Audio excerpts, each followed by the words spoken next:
a year ago that I'd be starting over from scratch. No job, no boyfriend, no plan. I would have laughed. Back then, my life looked picture perfect from the outside. A nice apartment downtown, a stable job in tech sales, a boyfriend everyone said was charming and ambitious. His name was Randy. We'd been together 3 years. I thought we were a team. He worked in marketing, creative, spontaneous, the kind of guy who could light up a dinner party with one story. I was the grounded one, the steady paycheck, the planner, the believer in long term goals. I used to think our differences balanced each other. Now I know they only hid the cracks. Randy loved the idea of success, the look of it, the kind of man who followed influencer couples and called them inspirational. At first, I thought it was harmless. We'd sit on the couch scrolling through travel vlogs while he'd joke, "That'll be us one day, babe." But slowly, the jokes turned into expectations. He'd point out designer bags or cars and say, "You'd look amazing in that if we could afford it." The if always hung in the air. Still, I loved him. Enough to cover rent when his freelance gigs dried up. Enough to cook dinner after 12-hour shifts while he networked online. Enough to believe him when he said we'd build something together. Then the storm hit. It was early 2025. My company downsized. Whole departments gone overnight. I had been there 5 years, built client relationships from scratch, and just like that, laid off. No severance. Just a polite email and a final paycheck. I remember walking home that night, clutching the box of my desk stuff photos, a mug, a stress ball, thinking, he'll understand. He knows how much I've given. When I walked through the door, Randy was scrolling on his phone. I forced a smile. "Hey, so, they cut half the sales team. I'm out. But it's temporary. I've got contacts. I'll bounce back." He didn't even look up right away. "You're kidding." "No, but it's fine. I already sent a few messages to you." He stood, tossed his phone on the couch, and frowned like my bad news had ruined his day. "Andrea, how are we supposed to live? You can't just lose your job and expect everything to stay the same." "I don't expect that. I just need a little time. You've had gaps before. Remember, I supported you." He scoffed. "That's different. I had potential. People wanted to work with me." "You're in sales if you're not selling, you're nothing." His words stung, but I stayed calm. "Randy, I've been paying most of our bills for months. You're acting like I'm dragging you down." He turned away, muttering, "Maybe you are." That night I cooked dinner anyway. Pasta with his favorite sauce. He didn't touch it, just stayed on his phone, texting. Days passed. I sent out resumes, took calls, tried to stay positive. But Randy's mood got colder. The way he looked at me changed, like I was an inconvenience, not a partner. One evening I came home from a long interview. My heels ached, my voice was raw from rehearsing pitches. Randy was sitting on the couch scrolling again. His phone screen lit up with a notification, Sabrina. I froze for a second. I'd heard the name before, some collaborator from a brand event. I didn't say anything, but I didn't have to. He looked up with that practiced sigh of guilt. "We need to talk." My stomach dropped. "About what?" "About us. I can't do this anymore. You've changed since you lost your job." "It's been 3 weeks," I said quietly. "I'm trying to rebuild."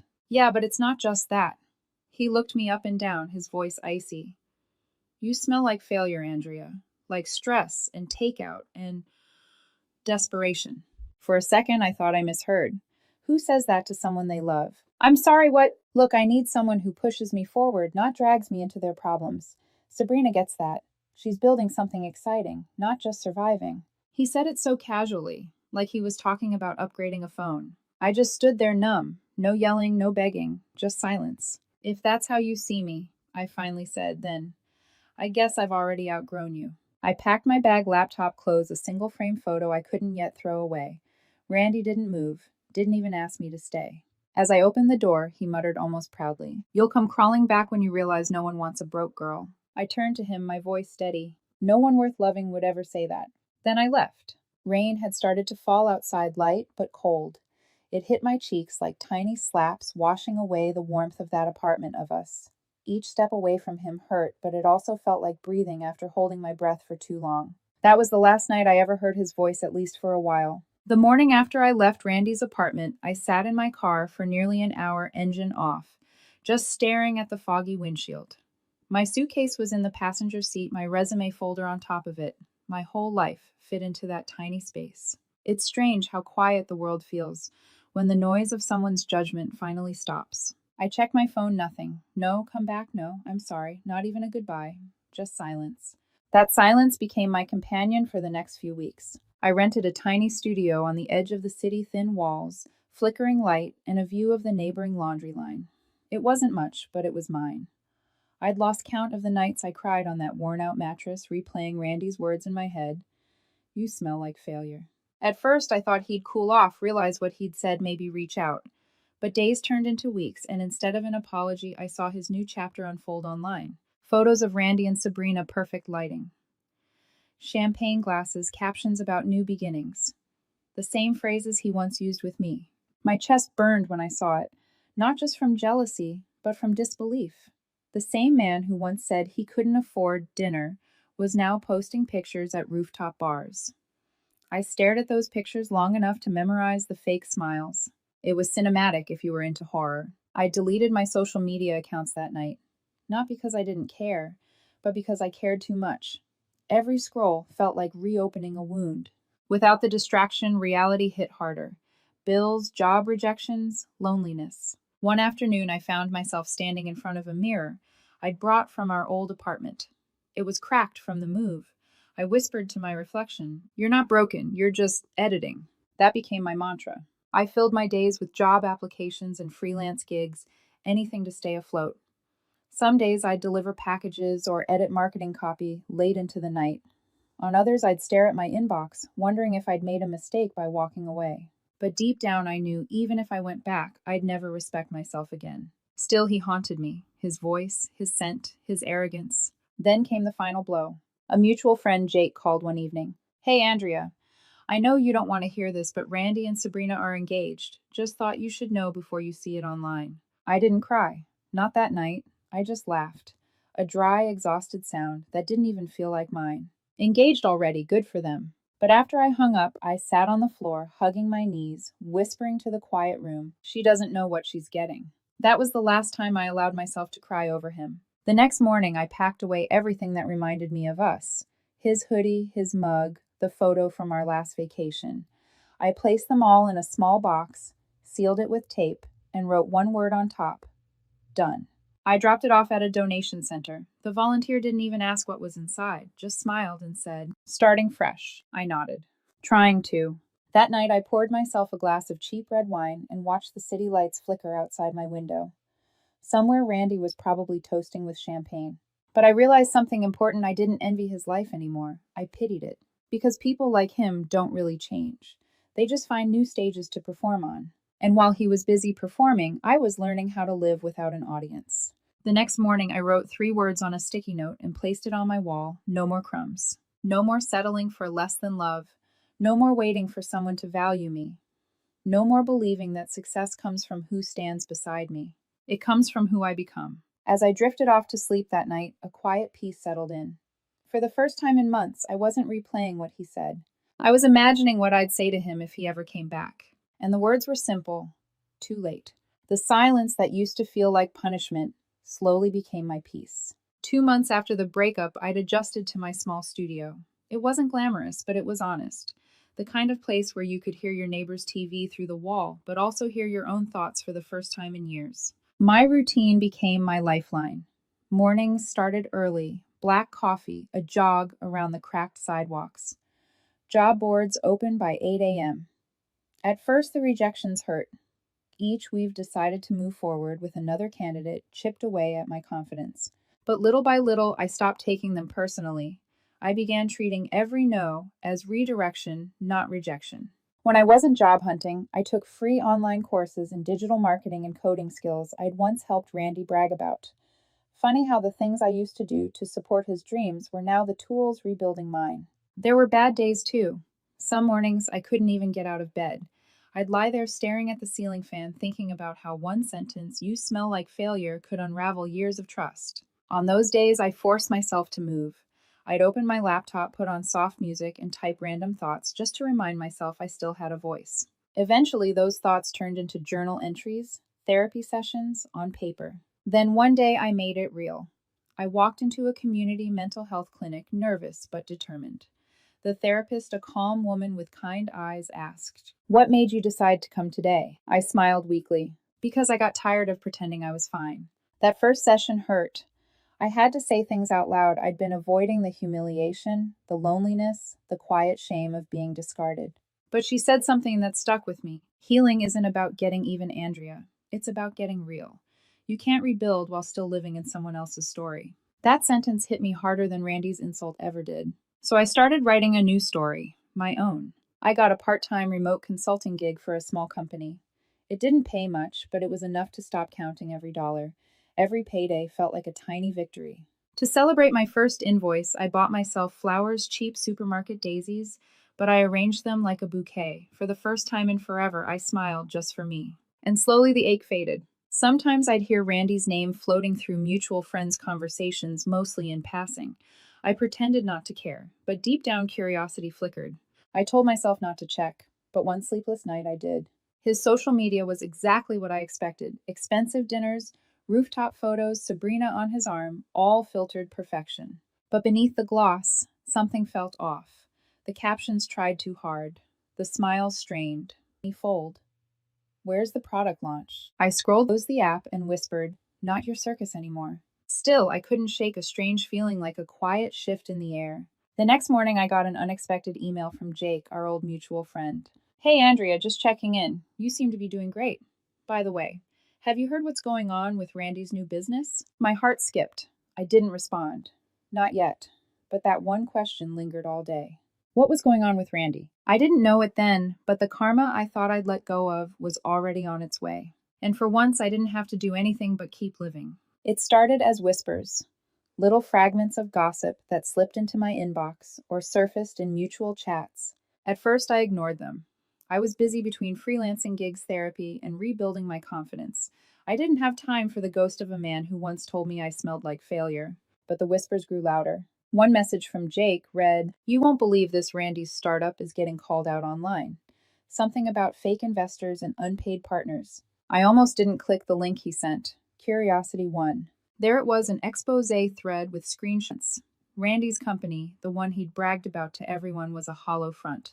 He and Sabrina had been promising high-yield collaborations through an influencer platform that didn't need to at all costs. My heart didn't race, it slowed, because this wasn't schadenfreude, it was confirmation. He hadn't outgrown me. He'd just found a new stage to fail on. I closed the tab, stared at my reflection in the laptop screen, and whispered, "You built your empire on lies, Randy, and it's finally cracking." Over the next few weeks, the story unfolded like poetic justice. First came the legal threats, small-time investors demanding refunds, a lawsuit from a local brand they'd duped. Then the partnership posts vanished. Sabrina's social media turned quiet, her captions replaced by vague mental health break statements. Eventually, the photos of Randy and Sabrina disappeared entirely. But the internet never forgets. Someone leaked screenshots of Randy's texts, angry, controlling, condescending. It was eerie reading his words to her, echoes of how he once spoke to me. "You're embarrassing me. Do better next time. I can't be around failure." The same poison just poured into a new cup. One night, while washing dishes, I caught myself thinking about Sabrina. I wanted to hate her, but I didn't. She was just another person who'd fallen for the same charm I once mistook for ambition. People like Randy didn't love, they consumed. Weeks passed and the gossip subsided, but not before one final update reached me. Jake sent another message. "He's gone, Andrea. Moved out of the condo. Word is he's broke. Sabrina kicked him out after finding out he'd used her credit to pay off his debts." I stared at the message for a long time. Then I typed back, "I hope he finds peace, far away from me." And I meant it. That evening, I went for a walk through the city park, earbuds in hands tucked into my coat pockets. The air was cool, crisp, the kind of night that smells like rain and renewal. A couple passed by laughing, and for the first time in months, I didn't feel that familiar pang of envy. I just felt free. I sat on a bench overlooking the fountain, the city lights shimmering on the water, and took a deep breath. He once said I smelled like failure, but failure has its own scent, one he'll never recognize. It smells like rain on new soil, like resilience after heartbreak, like freedom. I smiled to myself, realizing I didn't need revenge. Life had already taken care of that for me. By the time winter rolled around, Randy had become nothing more than a ghost story, I told myself, when I needed proof that walking away had been the right choice. My life wasn't glamorous, but it was stable. I'd landed a full-time consulting contract with a small but growing firm. My days were full, my nights quiet. I'd even started sleeping through them again. Then one Thursday morning, while I was making coffee, my phone buzzed with an unknown number. Unknown. Hey, it's Randy. Can we talk? I froze the mug halfway to my lips. 6 months of silence, and he appears like nothing happened. I didn't reply. I blocked the number. A week later, a new number popped up. Unknown. Andrea, please don't ignore me. I made a mistake. I need to explain. Delete. Another week, another number. Unknown. Mark ruined everything. I should have never left you. You were the only one who truly cared. I frowned. Mark. Then I remembered Sabrina's real name for her ex was Marcus, the shady business partner Randy had once mentioned. So the empire that imploded wasn't just his, he'd been dragged down with someone worse. Still, I stayed silent, but silence didn't stop him. Voicemails followed. His voice was slower now, heavier. I listened to one out of morbid curiosity. Andrea. I know I said awful things. I didn't mean them. I was under pressure. Sabrina. She turned out to be controlling, jealous. She used me. Please, can we start over? I've changed. He always said that when he wanted something, I've changed. I deleted the voicemail and kept living. But a few nights later, someone knocked on my door. 3 sharp knocks, the kind that make your stomach drop before your mind catches up. When I peeked through the peephole, I almost didn't recognize him. Randy, hair disheveled, eyes tired, shoulders slumped under a worn jacket. Gone was the polished man with expensive watches and smug smiles. This version looked defeated. I opened the door just enough to speak. What do you want, Randy? He tried to smile, but his lips trembled. To talk, please, just 5 minutes. I crossed my arms. You had 3 years. You used them to humiliate me. I was stupid, he said softly. Sabrina destroyed everything. She stole money from the company, left me with debt. I lost everything, Andrea. My friends, my home, my reputation. But you— I'm not your safety net, I cut in. You didn't lose me, Randy. You threw me away. He said, you have to believe me. I don't, I said, because I don't need to. He looked at me like he didn't recognize the person standing before him. You were always the calm one, he murmured. Now you sound cold. No, I said steady. I sound done. I started to close the door, but he stepped forward, desperation flaring. Andrea, please. I've hit rock bottom. I need someone who believes in me again. For a second, I almost pitied him until I remembered standing in our old apartment holding my pink slip while he told me I smelled like failure. That pity vanished. You're looking for forgiveness, I said quietly. But what you really want is comfort. And that's not my job anymore. He blinked, stunned. So that's it. That's it. I shut the door. He knocked again once, twice, then silence. I slid down against the door, exhaling the kind of breath that felt like years leaving my chest. Later that night, I checked my email. There it was, one last attempt. Subject. You're the only person who ever saw the real me. Message. Please don't give up on us. I can be better. I didn't reply. I archived it. Then I blocked every new address that came after. And when he started using mutual friends to reach me, messages like, be the bigger person, Andrea, he's suffering, I muted them all. Suffering is the price of realizing too late that decency can't be replaced. The truth was, I didn't hate him. I just no longer needed him. And that, I realized, was what freedom actually felt like. By the time spring came around, I had everything I once begged life for: stability, peace, and a version of happiness that didn't depend on anyone's approval. I'd been promoted to a senior consultant role at my firm. My clients respected me. My paycheck finally reflected the effort I'd been pouring into my work for years. I'd even started dating again, nothing rushed, just someone kind. His name was Liam, a quiet, grounded architect with the same calm energy I used to give to people who never appreciated it. For the first time in forever, I wasn't surviving. I was living. Then came the night of Jake's engagement party. He'd been one of the few friends who stayed neutral after the breakup, never gossiping, never taking sides. When his invitation arrived, handwritten and warm, I knew I wanted to go. The venue was elegant, all soft lighting, clinking glasses, and live jazz that made conversations hum in rhythm. Liam held my hand as we entered. I wore a dark emerald dress, simple but elegant, and for the first time I didn't feel the need to prove anything. People greeted me warmly. Some even said, Andrea, you look incredible. I heard about your promotion, congrats. Compliments felt different now. They didn't feed my ego. They affirmed my peace. Halfway through the evening, I was laughing with a small group near the bar when the air changed, that strange static of recognition. Someone whispered my name softly, Andrea. I turned and there he was. Randy. I didn't recognize him at first. The crisp, confident man I once loved was gone. His suit was slightly rumpled hair, unkempt smile, hollow. He looked older, not in years, but in spirit. He forced a smile. Wow, you look amazing. It's been a while. I smiled politely. It has. How have you been? He hesitated. His eyes darted toward Liam, who extended a polite nod before excusing himself to grab drinks. Randy stepped closer, lowering his voice. Can we talk just for a minute, please? I hesitated, then followed him a few steps aside, far enough to avoid a scene, close enough to keep it short. He took a breath. Seeing you here, it hit me how much I ruined. Andrea, I'm sorry.